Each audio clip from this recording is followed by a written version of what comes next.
biggest indicators of cheating in a relationship is the partner typically has shame.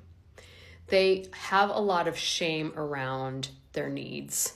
They have a lot of shame around being able to discuss their needs.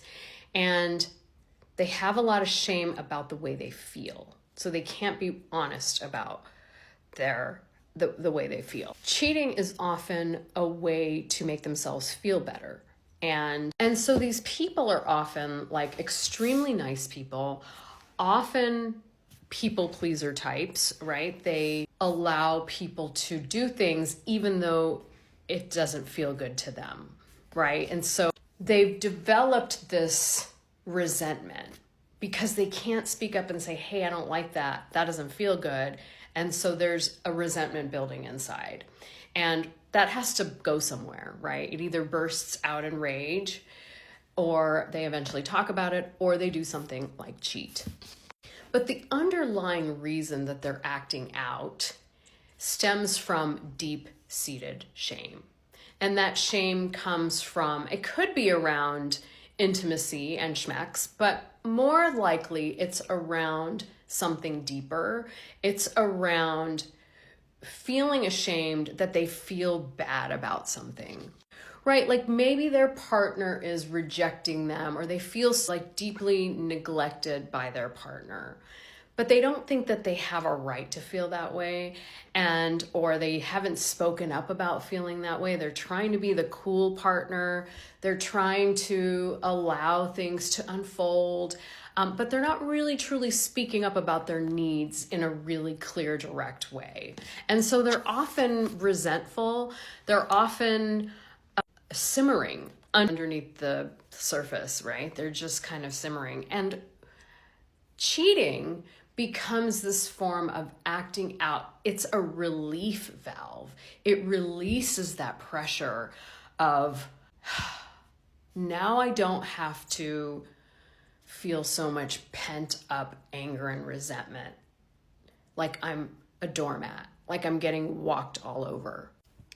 And I get some of my agency back. I get my power back. I get my agency back. And most of that comes from the person actually allowing other people to walk all over them, not standing up for themselves, not speaking up for themselves. And this has become the last resort.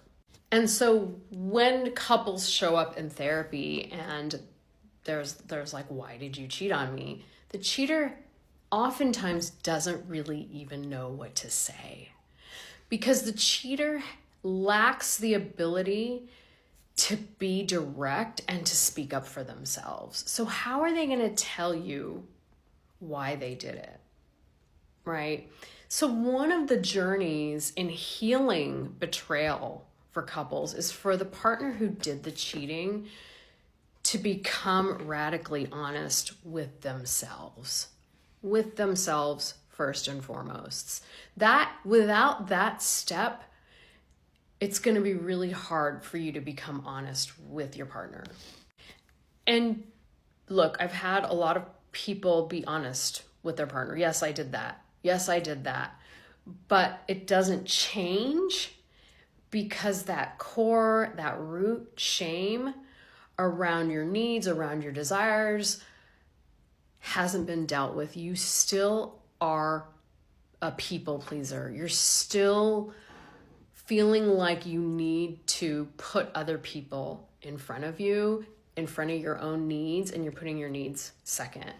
And until that stops, until you're able to unabashedly ask for what you want, you're gonna need to get what you need and something for yourself. You're gonna need to do that covertly, and it's gonna hurt the other people around you. So people pleasing becomes a form of manipulation, right? It becomes a lie. People pleasing, people who do people pleasing are liars, right? You're essentially lying because you're not stepping forward with your authentic truth.